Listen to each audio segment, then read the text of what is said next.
target in the chemical reactions unit is about analyzing chemical equations by reaction type. And there's two ways we can classify them. The first is by energy change, and the second is by how and what they do in terms of product placement. So if we classify reactions by energy change, we have to remember that there is energy stored in the chemical bonds between atoms.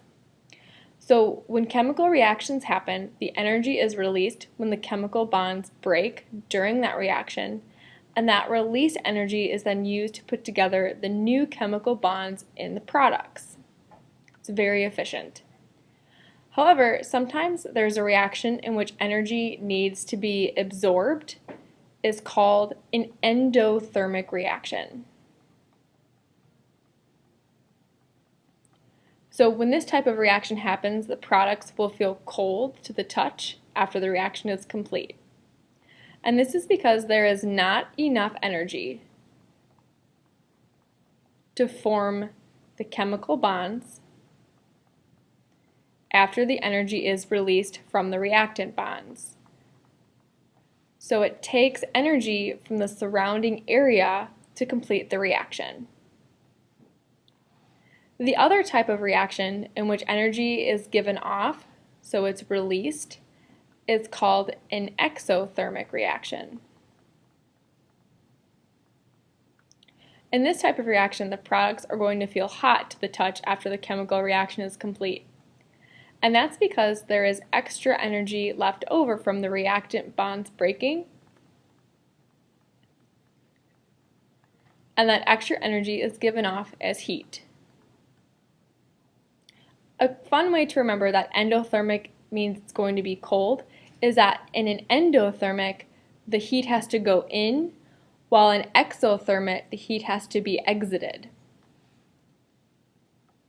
The second way to classify chemical equation types is by what happens within the reaction to make the products. So the first chemical reaction we'll talk about is a synthesis reaction. And synthesis means combination or addition.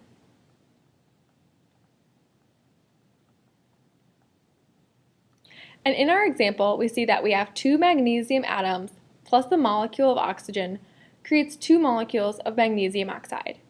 So by definition, a synthesis reaction is where two or more simple substances combine to form a more complex substance. And in science, we really talk about pattern recognition. So the synthesis pattern, we have a simple substance A plus a simple substance B, and that creates one product, AB. So if you're looking through a list of chemical equations, there's two ways to figure out if it's a synthesis reaction. The first is that there's only one type of product, or there's no plus signs on the right-hand side.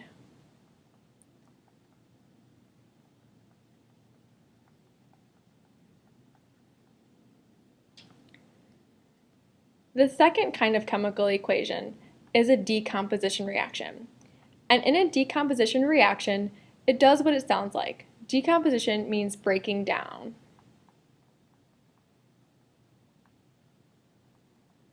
So in our example, we see that we have two water molecules making two molecules of plain hydrogen plus one molecule of plain oxygen.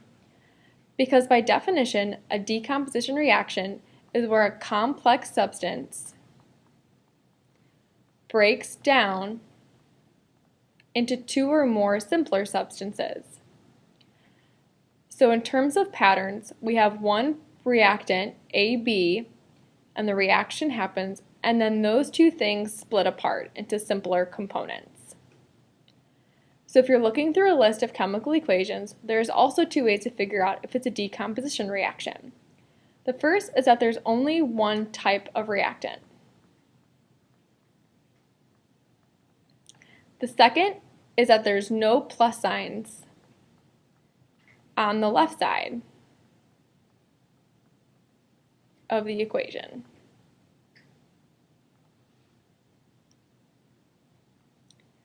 The third type of chemical equations is called a single replacement or single displacement, we're going to use the replacement because it's more teenager friendly. And in our example, we see that we have bromine, and we add it to potassium chloride. And then on the other side, we see chlorine by itself, and that bromine has now bonded with potassium. So what has happened is that bromine has kicked chlorine out, so that chlorine is by himself on the product side. Because by definition, a single replacement reaction is where an uncombined single element, like bromine, replaces an element that is a part of a compound, like chlorine. Luckily for us, there's two patterns here. The first is that if we have a single element A and he's positive, because this is where cations and anions are coming back, and we have an ionic compound, BC. Now B is positive because he's first, and cations always come first in a chemical equation. And C is negative because he's an anion, and anions always come second. Now like replaces like, so A is going to kick B out of place because they're both positive. And then A will take B's place in the compound because we have to remember that cations replace cations.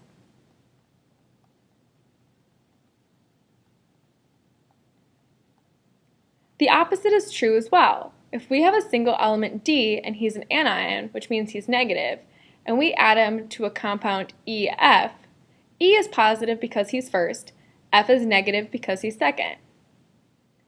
So what's going to happen is that D is going to kick F out, so F is going to be by himself because F is the negative one in the compound. So then E comes first in our new compound because he's positive, and D takes F's place because he's negative. Because we have to remember that anions replace anions.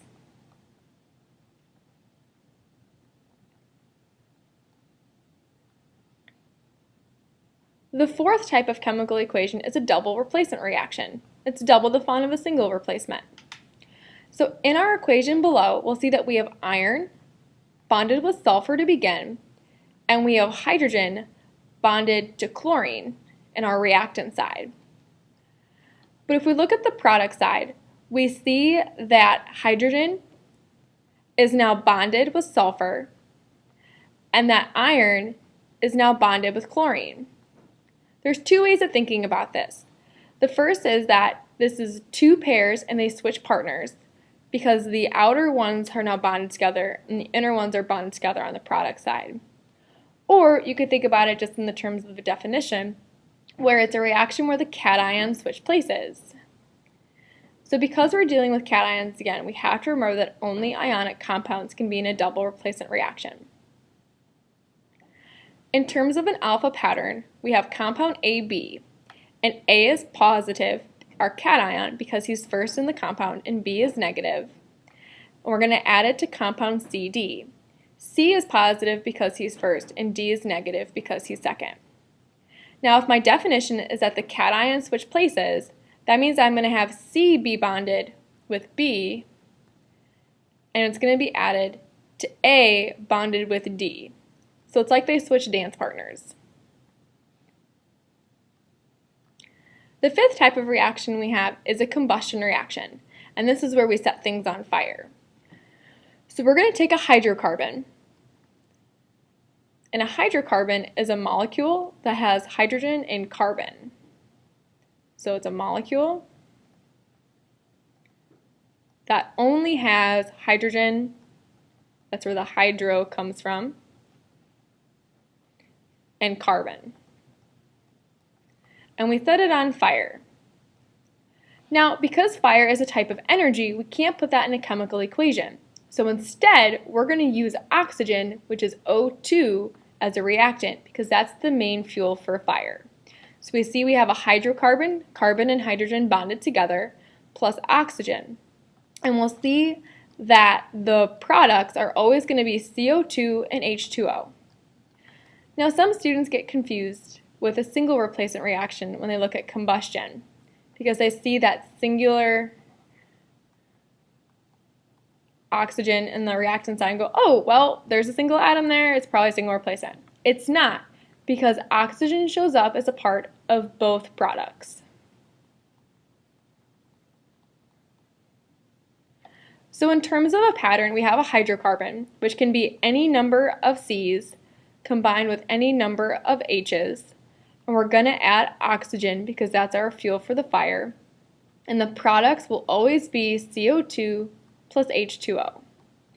So if you're looking at a list of chemical equations and you need to figure out which one's a combustion, always look for the products, which will always be CO2 and H2O.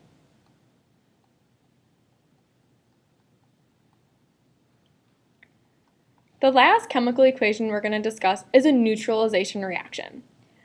And neutralization reactions happens between acids and bases. And here we have hydrochloric acid, which is a hydrogen bonded to a chlorine. And it's going to react with sodium hydroxide. So sodium and then hydroxide. So by definition, a neutralization reaction is when an acid, and an acid is always a hydrogen plus a non-metallic anion, and a base, which is always a metallic cation plus hydroxide, combine and form a salt, which is an ionic compound, and water. Now, before you think that neutralization reactions only make things like table salt, that's not true. Scientists use the word salt to describe any ionic compound.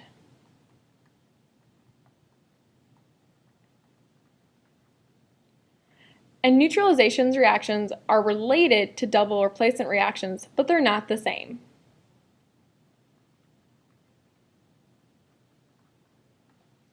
In terms of a pattern, we have our acid, which is a hydrogen, which is always a positive because hydrogen has an oxidation number of +1, and a non-metallic anion, so that's negative. And we're going to add a base, which is a metallic cation, and cations are positive, and which is attached to a hydroxide. And hydroxide is a polyatomic ion with an overall charge of -1. So hydroxides are negative. And what's going to happen is it's going to form an ionic compound with the cation from the base and the anion from the acid. And because an ionic compound formula, the positive one always comes first, Y is going to come first in our compound because he's the cation, and X is going to come second in our compound because he's the anion. Now, Y can be any cation, so it can be any metal, and X can be any anion or any nonmetal. We're using these general terms just so you understand the pattern. So that takes care of Y and X, but we're left with the H from the acid and the OH from the base. And if you combine those together, you get water. So there's two ways you can identify a neutralization reaction. The first is that you can look at the products, and those will always be an ionic compound or a salt and water.